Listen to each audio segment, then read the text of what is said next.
Yo, what's up today? So, for today's video mga part is magkakabit tayo ng TRC na engine support plus 2.5.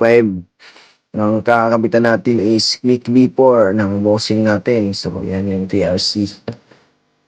Kakabit natin. So, full CNC po yan mga part. Then, at this time is nakakabit ko na po. So, yan na. Nag-load ng tanong pong sa konting-konti lang kasi pang daily ni bossing ko. Gusto yung Click V4 ni boss. Ayan na ang itsura niya ngayon. Hindi na nakapausog-sog. Ilalim yung kanyang gulong sa likod.